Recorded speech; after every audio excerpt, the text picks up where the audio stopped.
Hello everyone, so today I'm going to go over my July spending and whether I hit my July goals, and then also what my goals are going to be for August. So we're going to jump straight in and have a look at the YNAB Reflect tab. I think I'm going to be a little bit easier on myself in terms of editing this time around, so we're going to go through it together, kind of like how I do my budgeting videos. So if we have a look here, I've got my total spending £2,221.12. So this was a lot, and the reason for that is not only did I pay off my overdraft, so it says £998. I don't know why it doesn't say the full 1,000, but yeah, I paid off my overdraft, so that was a big amount of money coming out at once. And then also you can see here my trips fund. We did go on our holiday to Suffolk during the end of July, so we spent quite a lot of money there. Yeah, so lots of things, all of the things we did at the National Trust, and then my boyfriend repaying me, and then obviously our hotel. We had a really nice you can have, along with Michelin star restaurants, you can have ones that have rosettes. So it had 2 rosettes, the restaurant at the hotel we stayed at, and it was lovely, but it was a really pricey fancy meal. And then also we've got grocery. That always is going to be a big expense. Normally it's our biggest category, but obviously we had some things that trumped it this month. So that was 9%, and then petrol closely following. I did do more trips in terms of spending money on petrol. So I did work for half of the month, so obviously that kind of petrol spending was normal. But then during the summer holidays, or then I started the summer holidays, I haven't been driving as much, but I did drive us to Suffolk, and I also did drive to see my boyfriend's brother, and he lives 4 hours away, so it was 4 hours both ways. So I also then went to go and see my aunt too, so I was seeing family and spent more money on petrol this month. And then obviously I've got my car loan, takeaways. Every time we try to just do one takeaway, but it never works out. So there we go, £64 on takeaways. Toiletries, that's pretty normal. I did have to buy some extra like makeup things and stuff that just kind of added up, so I spent a little bit more than I normally would. Supplements, I'm not paying for my gut health bacteria anymore, which is normally £50 a month, so that's the last time I'll be paying that amount of money. Social, I did go out with friends during the month of July, so I went and saw my teacher training friends, and we went out for dinner, so I spent some money there, and then also hung out with some friends from work and went for coffee. So that was really nice, being able to do those things. We spent a little bit more on date than we normally would. After my graduation in July, we went out for dinner, me and my boyfriend, and also to the cinema. So we spent some more money on date than we normally would. And then, yeah, I don't think there's anything else really to note that was special. I think my most frequent category, grocery, 19 transactions. I mean, yeah, you got your weekly shop, and then there's always, extra things as well. But I think that also counts the repayments that my boyfriend does. Anyway, average daily spending, £71. I mean, I don't think I was ever spending £71 in a day. It's just these big transactions that have done that. And then largest outflow, overdraft payment. So yeah, and then just, I guess, the groups, freedom. So freedom's like debt payoff and things like that. So 1,100. I'm guessing the other one was my car loan. Yeah. And then sinking funds. So we had our travel fund in there, so that's why that one is so much. And then car, again, petrol, car maintenance, petrol, car maintenance. Quality of life, that's going to be things like date, social, essentials. Gosh, that the fact that was only 8% this month is kind of crazy. And then obviously subscriptions. So yeah, that is my spending breakdown. My age of money at the moment is so bad, and when I finished July, it was at like 28 days, but the reason for that is because my boyfriend and I have now combined finances. So I will be doing, my next video will be all about kind of how we've combined finances, what our new YNAB budget looks like for that. So I'm retiring the Niamh budget YNAB after a few months, but it's just not necessary anymore, and I've created a separate budget for my personal spending, which I'll show you guys in my next video as well. So let's have a look at my goals now. So as I've said before, scrubs and savings. Mia, she makes YNAB content, and she has created this template that you can go to her channel, check out her videos. I like her budget videos, but she also has this goal tracker, which I found really useful. So I purchased that. So over here we've got month ahead. And in July I put £30 in there, which totaled to £360 going towards next month. And then I've got my overdraft. I paid it off for my August budget with me, so that's why this is a little bit confusing. But for my July budget with me, I had put in £207.13, which got me to 931. And then in my next review, you'll see that kind of finish paying. It can be a little bit confusing, but there we go. And then at the end of July, I finished with 235 subscribers, so I gained 109 in July. It's nice to see that number going up every month. I haven't added anything else to my house deposit fund.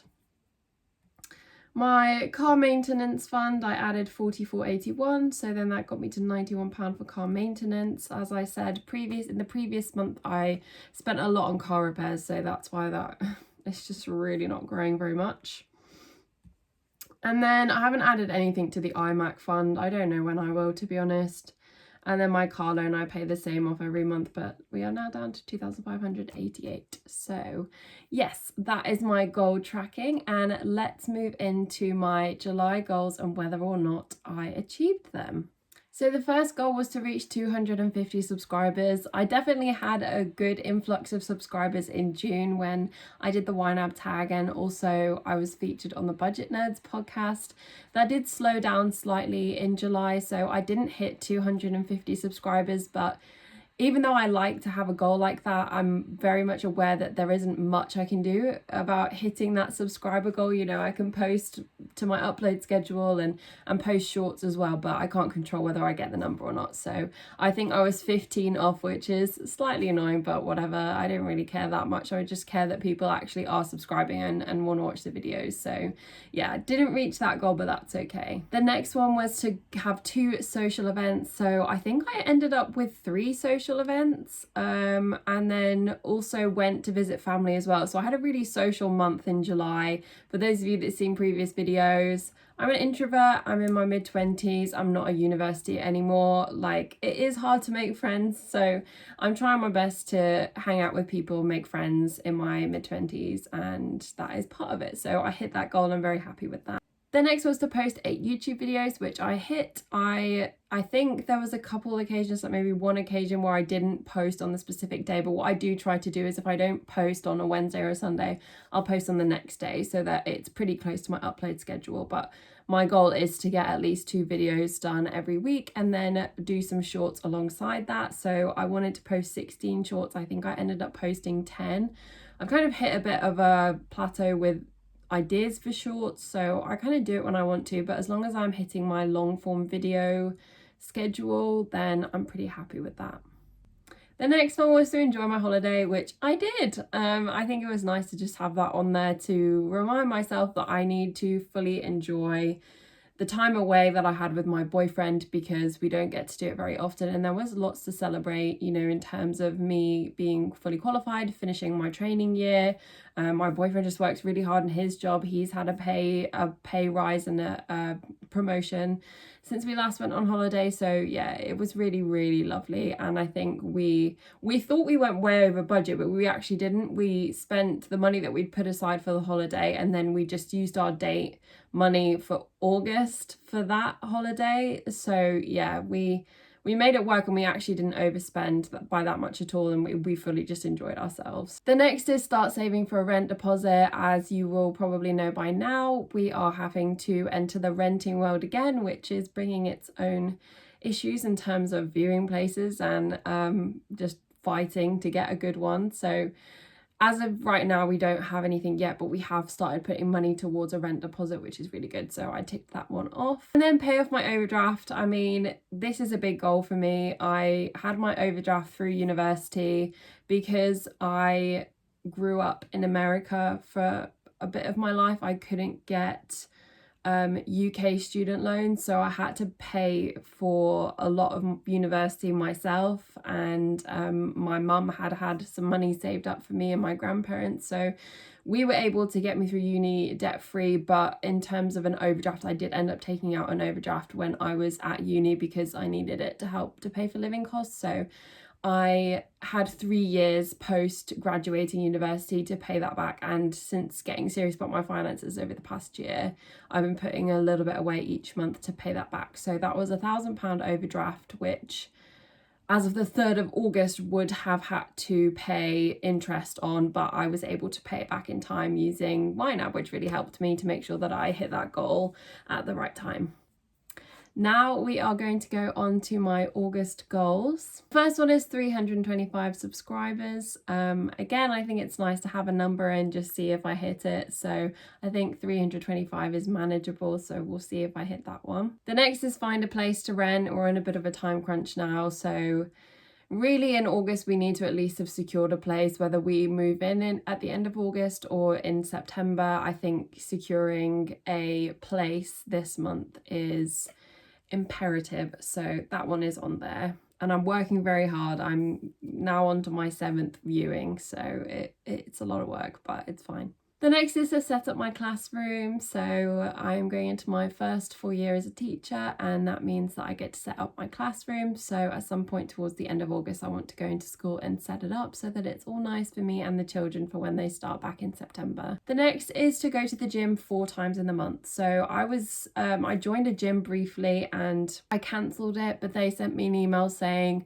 we'll give you 50% off your first month. So I figured, okay, £13 for a month at the gym is fine, and I'll just cancel it after that. But that means that I want to go at least once a week in August so that I feel like I'm making the most of it.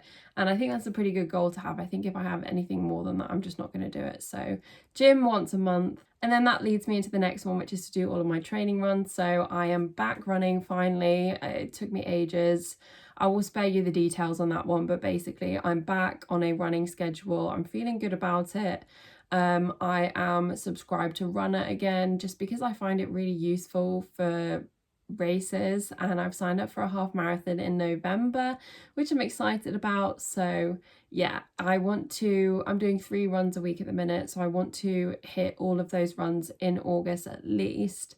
With no excuses, because I'm off work. There's no excuse to not go and do the runs, and I think to get myself back to a place of fitness where I'm happy with it, that will motivate me as well if I feel like I'm getting my fitness back. But I think telling myself I really want to stick to those runs and to do them even if I don't feel like it is going to build back the discipline as well. And then finally read 2 books. I am back in my reading era, as one might say, and yeah, I'm feeling good about it. I've got a few lined up. I'm reading one at the minute, so yeah, I'm hoping to finish 2 books this month. And that is all of my August goals. So that is all of my July review. I hope you guys enjoyed this video. Let me know what your favorite thing you purchased in July was, and one goal that you achieved, in the comments below. Love you guys so much. See you in the next one.